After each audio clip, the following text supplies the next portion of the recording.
¿Son los monederos hardware realmente tan seguros como creemos? El reciente incidente de Ledger ha hecho que muchos de nosotros nos estemos haciendo concretamente esta pregunta. ¿De verdad podemos confiar en los fabricantes de monederos hardware? ¿Están a una actualización de poder extraer nuestras claves privadas? Esto es exactamente lo que vamos a tratar en este vídeo. No querrás irte a ninguna parte. Antes de sumergirnos en las complejidades de los monederos hardware, es importante tener un poco de información sobre lo que ha ocurrido exactamente con Ledger.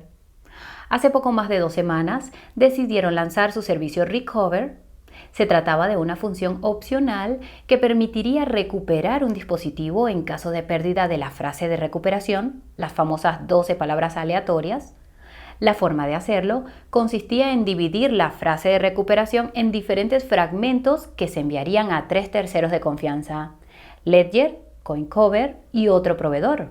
De este modo, si alguna vez se pierde el acceso a la frase de recuperación, al menos 2 de estos 3 proveedores de servicios podrían ayudar a recuperarla.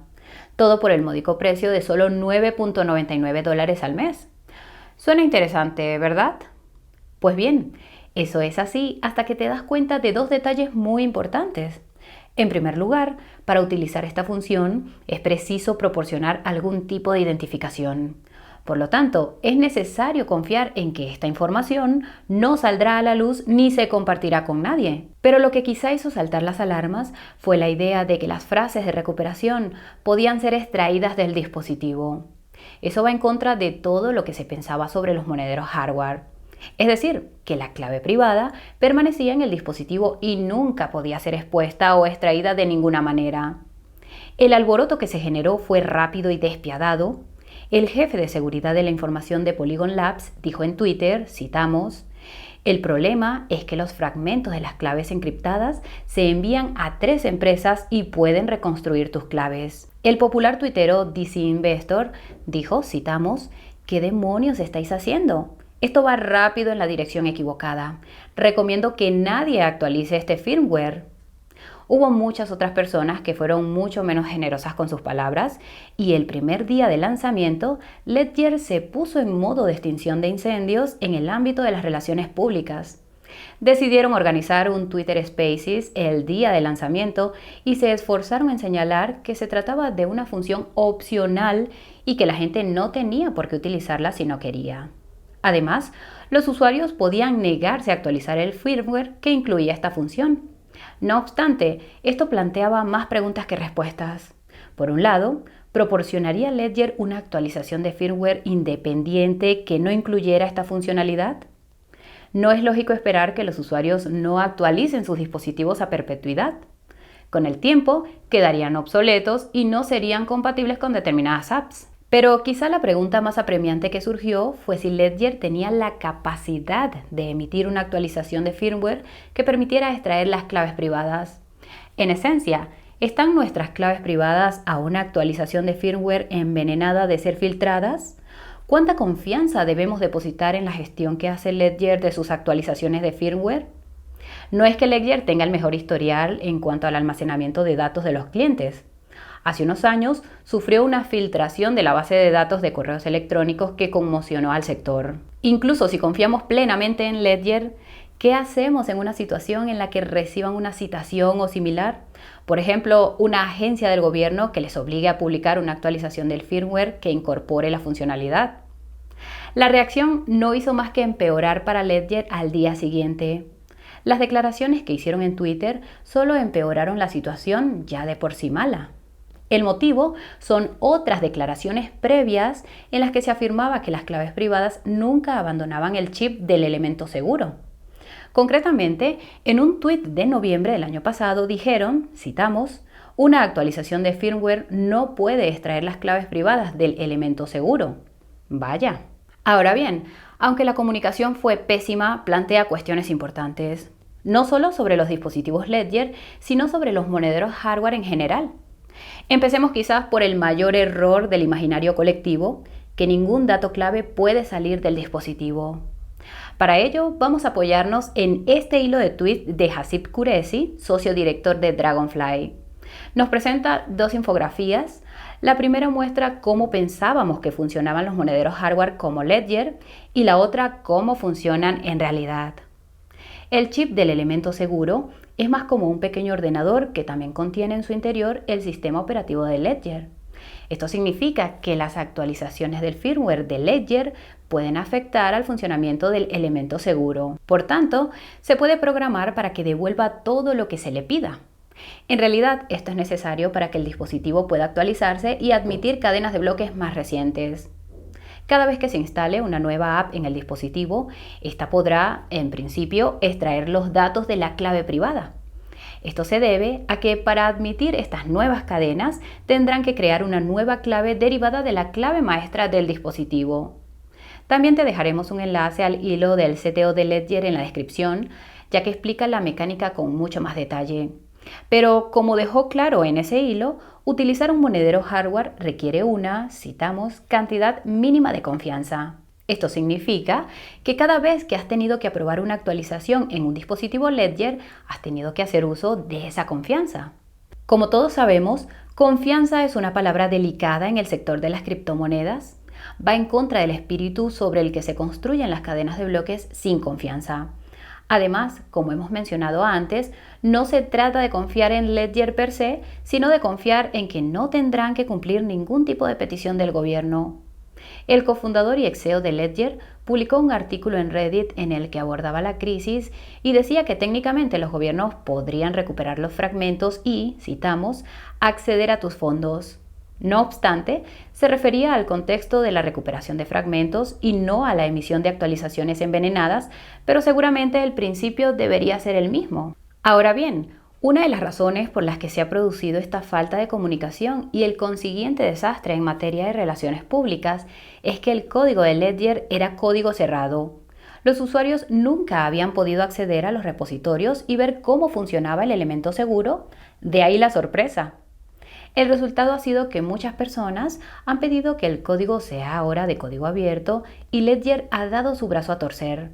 De hecho, creemos que esta era una de las únicas formas en que los usuarios podían verificar plenamente la seguridad del dispositivo. Como se suele decir, no confíes, verifica. Esta es también una de las razones por las que siempre habíamos preferido a los dispositivos de Trezor frente a los de Ledger. Su código era ya de código abierto y por tanto no había lugar a confusiones sobre el funcionamiento de los dispositivos. Además, tienen la opción de generar más de una frase de recuperación a través de su funcionalidad Samir Backup. Hemos hablado de este tema con mucho más detalle en nuestro video al respecto. No obstante, debes saber que permite hacer frente a la pérdida de frases de recuperación sin tener que entregarlas al fabricante o a terceros custodios. En cualquier caso, el código abierto tampoco es una solución infalible. Al abrir tu código al mundo, también lo estás abriendo a todos aquellos que quieran explotarlo. Además, se puede garantizar que la mayoría de los usuarios de Trezor no leen el código que se publica antes de instalar las actualizaciones. Nosotros no sabemos leer el código firmware y vamos a tener que esperar a que los hackers de sombrero blanco que hay por ahí lo auditen mejor que los de sombrero negro. Todavía existe un elemento de confianza hacia terceros. También añadiremos que los dispositivos Trezor son vulnerables a lo que se denominan ataques de glitching de alto voltaje. No entraremos en detalles, pero enlazaremos a un práctico vídeo de los laboratorios de seguridad de Kraken en el que se lleva a cabo el exploit. La salvedad es que es necesario el acceso físico al dispositivo, así como disponer de las herramientas y los conocimientos técnicos para hacerlo. Si buscas otras alternativas, entonces puedes considerar un tipo de monedero que incorpore air gaps. Se trata de monederos hardware que no tienen ninguna conexión a ninguna red o PC, ya sea a través de Wi-Fi, Bluetooth, USB, etc. Funcionan de forma independiente y todas las transacciones se firman mediante un código QR. Uno de los mejores monederos de este tipo es el Engrave Zero, que ya hemos analizado anteriormente. También tenemos un descuento del 10% para los espectadores de CoinBureau que encontrarás abajo en la descripción.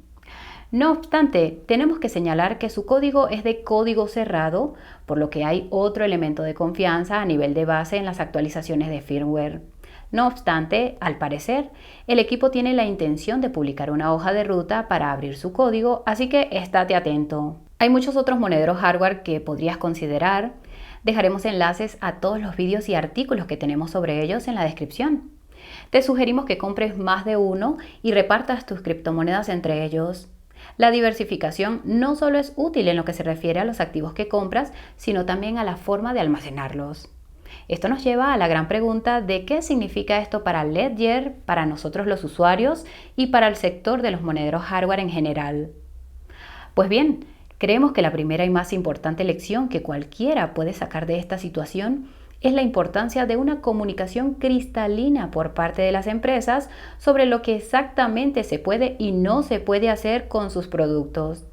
Esto es especialmente cierto en el caso de un producto como Ledger, en el que la mayoría de la gente almacena fortunas en forma de criptomonedas. No puedes permitir que la complejidad técnica de un dispositivo sea la razón para omitir información relevante. La percepción errónea de que, citamos, las claves nunca salen del elemento seguro, estaba tan arraigada que era casi inevitable que hubiera sido un fiasco cuando se reveló.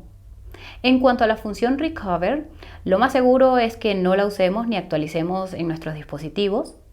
De hecho, en el momento de publicar este vídeo, parece que Ledger ya había anulado esta actualización de firmware. Tal vez hayan tenido en cuenta los comentarios de sus usuarios y se hayan deshecho de toda la actualización. En cualquier caso, este suceso nos ha abierto los ojos sobre cómo funcionan los monederos hardware y sobre si siempre fueron tan seguros como creíamos. Si el código fuente es cerrado, tiene que existir un elemento de confianza.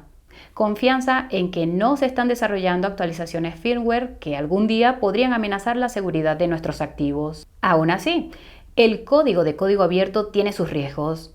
A menos que planees auditar personalmente el código, sigue habiendo elementos de confianza que debes tener en la comunidad en general. Pero creemos que lo más importante que ha puesto de manifiesto este fiasco es la lucha constante entre usabilidad, practicidad y seguridad. No hay duda de que almacenar las claves en un papel tiene sus riesgos. Tienes que asegurarte de que no pierdas ese papel y de que no caiga en las manos equivocadas. Esto es algo que la mayoría de los nuevos usuarios no apreciarán del todo. A los próximos 100 millones de usuarios, quizá les gustaría tener la opción de restaurar un monedero sin tener que depender de la clave en papel. Pero eso es algo que debería decidir el usuario.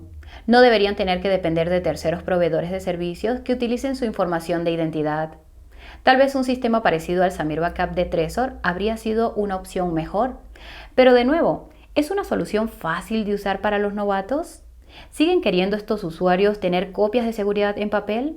No son preguntas a las que podamos dar respuesta. En cualquier caso, lo último que queremos es que los nuevos usuarios vuelvan a depositar sus fondos en un exchange porque la autocustodia les parece demasiado complicada. Las empresas que fabrican estos dispositivos deberían intentar encontrar soluciones que hagan que la autocustodia sea sencilla y fácil para los novatos. Pero esto nunca debe ir en detrimento de la única finalidad del dispositivo.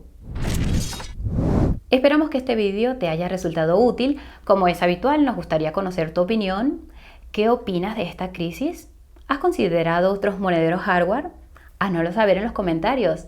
No olvides que si quieres hacerte con otros monederos hardware, tenemos descuentos especiales en nuestra página de ofertas, así que échale un vistazo. Por último, si te ha gustado el vídeo, dale al botón de me gusta. No olvides suscribirte y activar todas las notificaciones para estar preparado para cuando llegue nuestro próximo vídeo. ¡Hasta pronto! ¡Chao, chao!